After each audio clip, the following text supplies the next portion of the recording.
Hey everyone, we're back to do another project. Today we are going to be doing a tune-up on the Durango.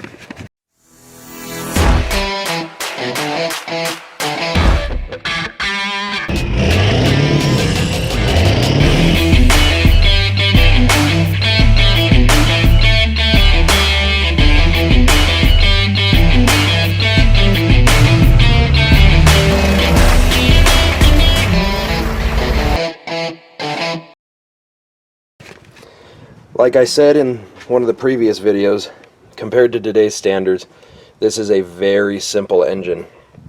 We're going to be discussing and looking at the ignition system today. The ignition system consists of a few different components.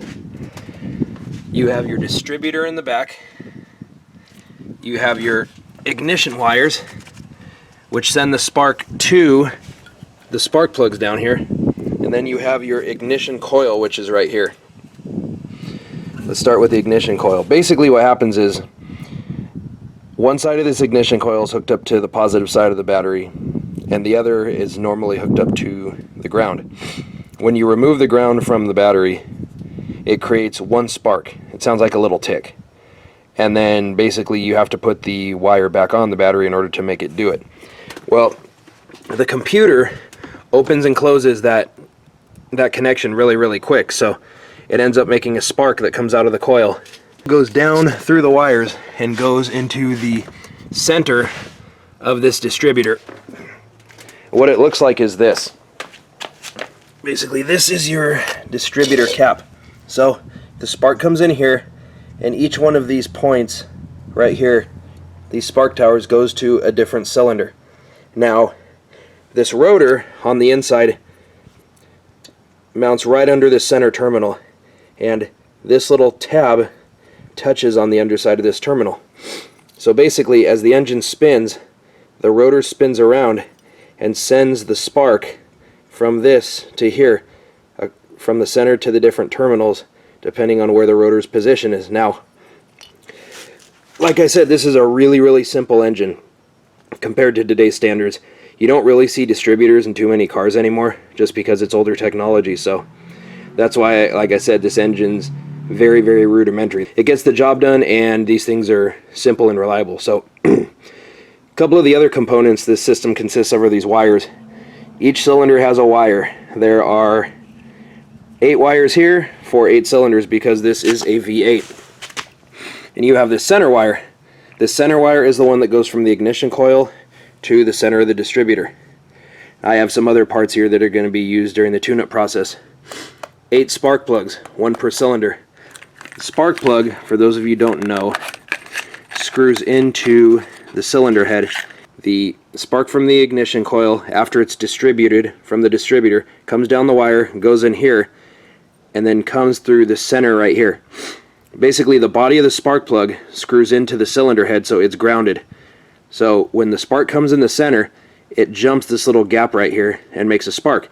And that's what lights your air-fuel mixture inside the engine and causes basically the explosion that drives the piston down, which makes the engine go and the car move. So when you do a tune-up, you replace these. Now I have dielectric grease right here, which helps keep water, moisture, and other contaminants out of the ends of these and the ends of those. And then this is anti-seize. Anytime you screw a metal body spark plug into a cast iron cylinder head, over time rust and corrosion can occur, which can cause it not to want to unscrew. So I always put anti-seize on there. Then some of the other tools you're going to need: bigger ratchet, smaller ratchet for tight spaces. This is a 3/8 spark plug socket, but it's permanently fixed to this extension, so makes it easier to get into tight spots. Standard 6-inch 3/8 extension. And then I use this magnet. Sometimes it'll help you get the plug out of tight, hard to reach spaces. On some of the Fords, the modular series, the spark plug will actually be down inside the cylinder head. Same with the Hondas and Toyotas and a bunch of the other vehicles, where your spark plug can be 6 inches down in the head, so once you unscrew it, you usually can't get it out. So if this doesn't hold it, you can use the magnet, because the spark tower is magnetic. So when you get these spark plugs, they're usually this little gap right here is adjustable, and depending on your vehicle, you might have to change it. On this one, it says that the gap is 0.040 of an inch. So you can get this little tool right here, which is a ramp style spark plug gapper, and you can see as you turn it, it gets thicker. So what I do is basically you stick it on here and find out where it is. Sorry, let me see.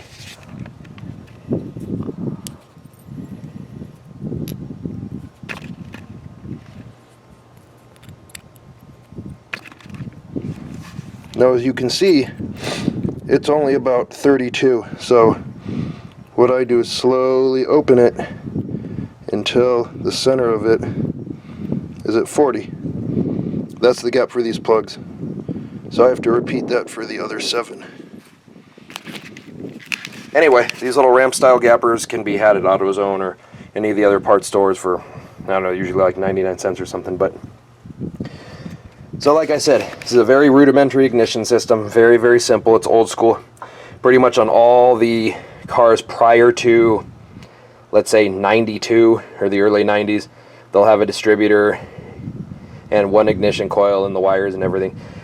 The LS series Chevys still have a wire. They have individual coils on the valve covers, usually 4 per side, and there's usually a wire that's about 1 foot long that goes between the coil and the plug.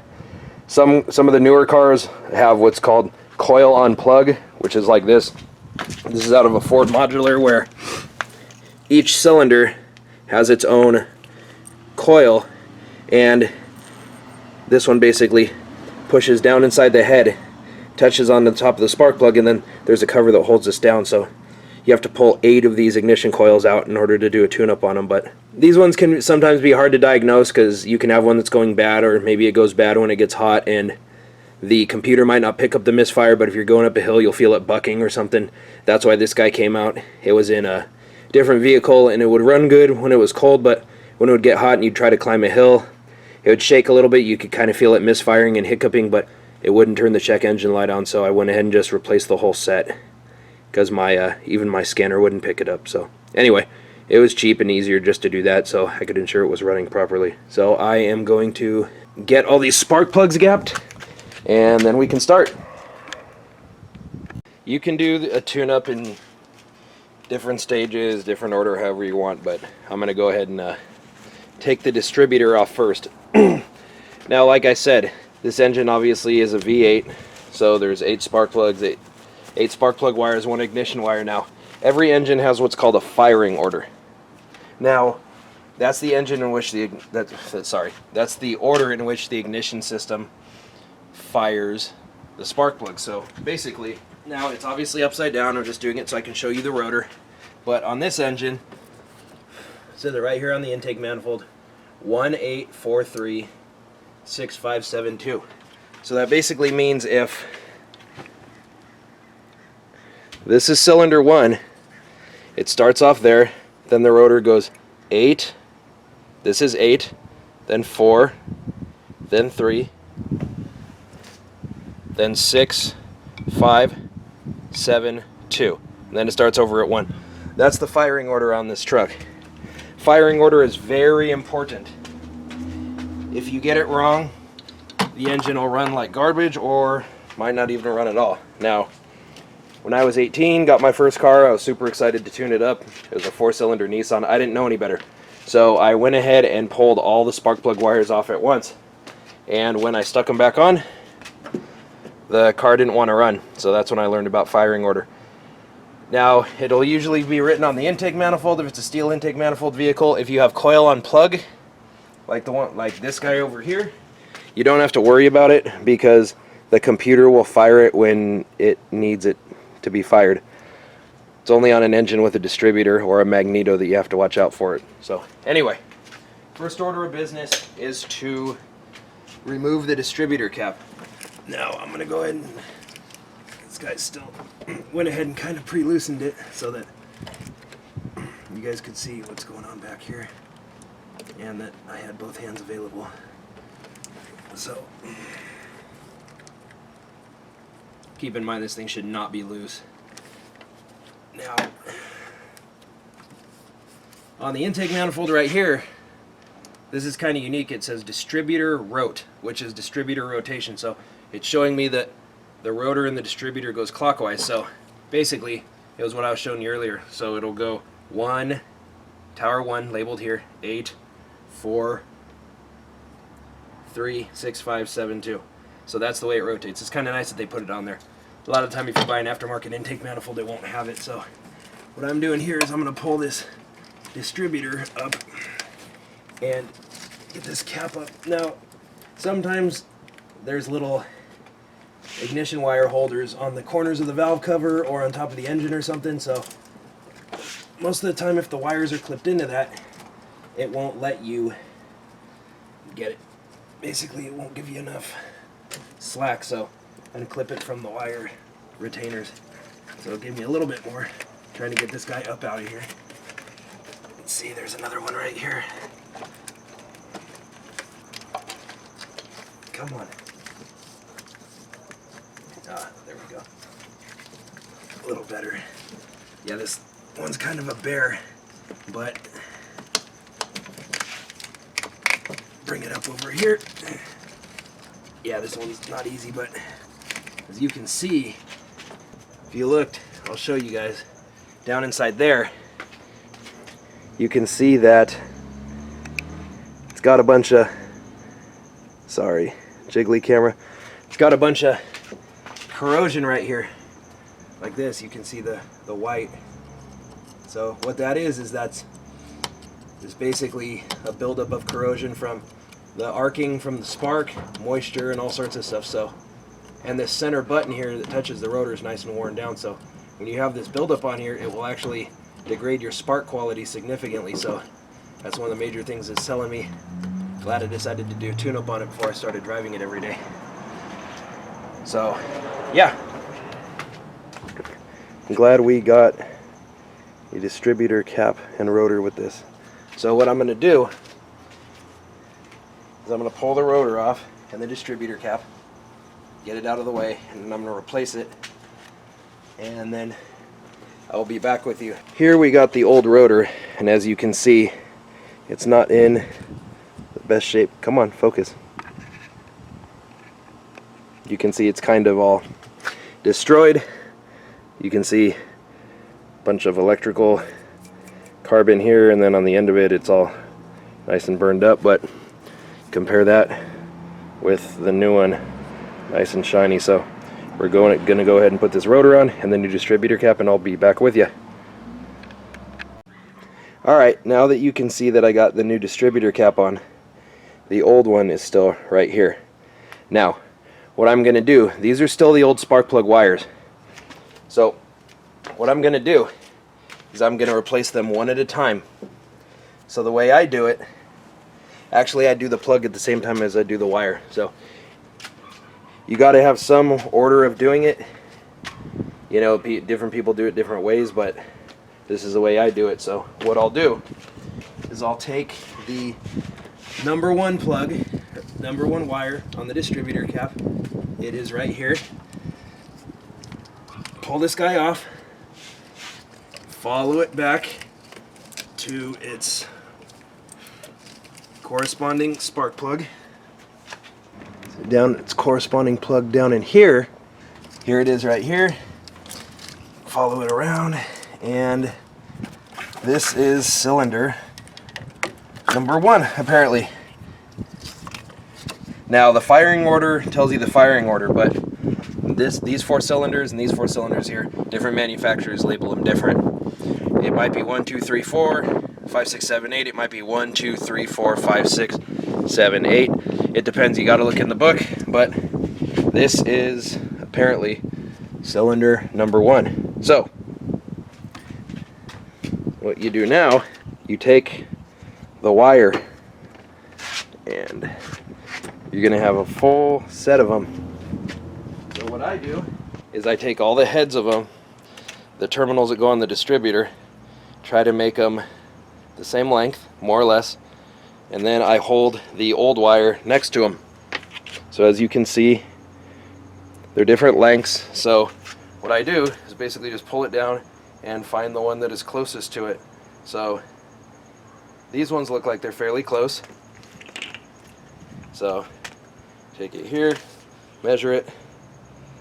The other set's a little bit longer, but in comparison between the other ones it should work. So as you can see, almost the same. The only ones that'll be the exact fit are the ones from the manufacturer, but those are usually significantly more expensive. We're gonna go with this one. We will take this old one, toss it aside, and then come back over here. What I'm gonna do now is take my spark plug socket with built-in extension and a ratchet and come down here to cylinder 1. Put this guy on here, break it loose, and be careful of the positive if you're working near the battery. Don't want to find out the hard way. Trust me, it sucks. And unscrew this. Now the rubber fell out of this spark plug socket a long time ago. A lot of the time there's a rubber insert in here that'll keep the spark plug in there, but this one fell out a long time ago. Anyway, hence why I use that magnet. Take the magnet, stick it down in here, and I got the spark plug in. Man, that is nasty. Wow. Like I said, I got this thing a few weeks ago and I didn't know what condition the engine was in. I'm sorry, they said it got a rebuilt engine, but looks like they must have reused the plugs and everything. This is one of the nastiest spark plugs I've seen. Now I guarantee you that this plug looking like this is not going to run the engine as well as this guy. So you can see it's got all sorts of buildup on it. Now depending on how the plug looks, it can tell you different things. If you have a bunch of black built up on it, it can mean the engine's burning oil. I got to read this plug compared to the chart and see what it's saying, but this is a standard Champion plug. Looks like it's been in here quite a while, and yeah, that's pretty nasty. I mean, this thing ran okay, but basically what we'll do, discard this one or set it right here. Take some anti-seize, kind of rub the excess on the side, rub a little onto the spark plug, that's actually quite a bit, and then drop it into the hole. Now that it's in there, take your extension or your spark plug socket, get it on there and start spinning it till it gets tight. Some people torque them. I've been doing this for quite a while, so I know what it should feel like, but when in doubt, check the torque specs. But it's really not an issue unless you have aluminum heads or the threads inside the head are damaged. So got that one. Okay, good. So that one's in. Now we're going to take the spark plug wire for cylinder 1. Come over here. Put it on. It'll usually pop. That one did, so that's good. Then route it along the back of the motor to where the distributor is. And you want to make sure that you run it in such a way that it doesn't get near the headers or anything that'll burn a hole in it, because you will burn a hole in the wires if you're not careful. And then you'll get a nasty misfire, and depending on which wire you burn, you could get stuck on the side of the road. So this is all spoken from experience. Don't deal with it if you don't have to, so it's just a cautionary tale. Now I'll bring this guy back here and plug it on cylinder 1. And this is a little dry on the end, so I'm gonna put some of the dielectric grease. It looked like some of the wires had it on it, but it obviously doesn't, so put a little bit there on the end. If you can see, put some on here and then bring it over to cylinder 1 and stab it on.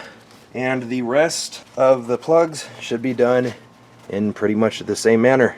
I'm going to go ahead and do that, and I'll come back to you. Alrighty. As you can see, we're almost done. You just have the one point, the ignition tower left right here that goes to the ignition coil. Something I wanted to mention. Now there's many different manufacturers of spark plug wires now. They have different sizes too. Toyotas on certain models will use like a 5mm one, which is a tiny little thing. I've seen all the way up to 10mm. Well, you can see the difference. This is a 7mm, and this is an 8. You can see it's noticeably thicker. So the thicker the wires, they say the thicker ones have, you know, they're insulated better, so the heat doesn't get to them as easy, and you know, the spark should be a little stronger out the end of them. Doesn't really matter. If I can go thicker on them, I will. But yeah, I got these ones. These are called Blue Streak. I mean, never used them before, but they look like a... Nah, it's not focusing, but anyway, they look like a fairly good wire, so I'm going to go ahead and use these. As far as spark plugs, just, you know, you could look online, you can ask at the auto parts store what they recommend. I mean, it all depends on what you want to use. Certain vehicles, newer vehicles, usually they'll use a platinum or an iridium. The older vehicles like this can usually use a copper or a single platinum, whatever you want. I mean, they have split fires, they have, you know, pole stars, they have all sorts of different ones. But for this simple engine, cast iron block, cast iron heads, just some basic copper plugs will do just fine. You know, it's not a race car, there's nothing special about it, so just going to put some copper plugs in. I'll show you in a minute after I get this last wire on, but yeah, I mean, the spark plugs in this thing were pretty rough, so I'm going to go ahead and put this last ignition wire on, go into the coil, put a little bit of dielectric grease in the end, and we will go from the distributor to the coil. Yeah, as you can see, I mean, these wires are kind of nasty. There's nothing really wrong with them, but over time, just being under the hood in the engine compartment, dealing with all the heat, the resistance inside them will go up. They can get chafes on them, you know, bouncing up against something sharp, and just is generally a good idea to replace them when you do a tune-up. You want your engine running as efficiently as possible to get you the most power and gas mileage. So, I mean, depending on who you go with, some of the higher performance stuff, you know, can be $100 a wire set, all the way down to like, you know, 30, 35. These nice 8mm ones I just put on here, I think was like 38 bucks or something online. So totally worth it. If you're doing it, just go ahead and do it. So got these done. Like I told you I would show you. You can see that this cap is nasty on the inside. You can see all the corrosion on all these little towers in here. All that white stuff's corrosion, and that acts as an insulator. It stops the spark from going through as easy. You can see this one's worn down, so is this button. It's supposed to be spring loaded, but it's kind of looks like it got hot and it's kind of pushed down in there, so you know, it's not gonna work too good. So anyway, let me get the stuff out of the way and we'll start it. I also forgot to mention that on this truck, the distributor rotor has a little tab in there, and there's a slot cut on the shaft on the distributor that it'll stab onto and lock. It can only go on one way, so can the cap. On this truck, one tab on the cap is square, one side is round, so it can only go on one way. I know on the older Fords there was a little protrusion on the side of the distributor. The cap could only go on one way, and the Chevy ones can also only go on one way too. But Dodge and Chevy, and if I remember correctly, Oldsmobile have their distributors at the back of the engine. On Hondas and Toyotas and other front wheel drive stuff, it'll usually be on the driver's or passenger side. And Fords have it on the front, which is nice and convenient, and there's usually clips holding it on instead of screws. I know that rear wheel drive older Toyotas have it on the front or the side, so it all depends. Different manufacturers have them in different places. On inline 6 4.0 liter Jeep engines on the side, so you'll see it. It's pretty self-explanatory. It has all the ignition wires coming out of it. So anyway, as far as plugs, yeah, just go with what the the book or the manual or the manufacturer recommends. I mean, technically you could put any kind of plug you want on any kind of motor for the most part, but it's best to go by what the manufacturer recommends. So anyway, I'm going to go ahead and fire this thing up and see if I got everything right. It just did them one at a time, so it shouldn't be a problem, but you never know. Alright, let's see. Now, as you can see, I have here's the air filter, like we changed in the other video. I have the adapter off. I mean, it's not going to kill it to run it without the air filter on it. I mean, if there's a bunch of leaves and garbage around here, I wouldn't really recommend it, but to run it for a few minutes shouldn't be a problem. On this vehicle, it doesn't have a mass airflow sensor, since it's not, you know, a more complex engine. On a vehicle equipped with a mass airflow sensor, if you start it without the airflow sensor being in the airstream, a lot of the time it'll run like crap or give you a check engine light. But this one has a map sensor, which is right here, so this one's still, you know, in the loop because it's not on the filter tube that I took off. So let's see if she starts.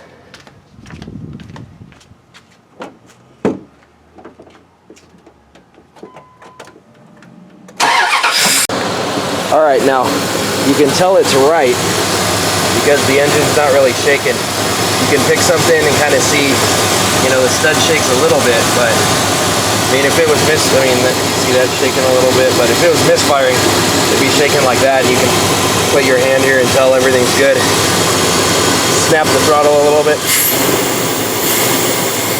You can tell it's idling nice, so like I said, I mean, it was definitely time. Look at some of these plugs. I mean, put these guys down so you can see them. Not in good shape at all. So yeah, tune up something you can easily do yourself, really easy, especially on a coil on plug motor. There's nothing to get confused. You just pull out the coil plug assembly, get new plugs, gap them, put anti-seize on it, put it back together, a little dielectric grease, and then put the coil on and then go to the next one. But yeah, it's something you can do yourself with parts you can get at the auto parts store, and restore your power, restore your gas mileage, and yeah, I mean, there's a lot of other projects that we're going to do on this thing, so yeah, stay tuned. I'll take you with me. Thanks, guys. Have a good one.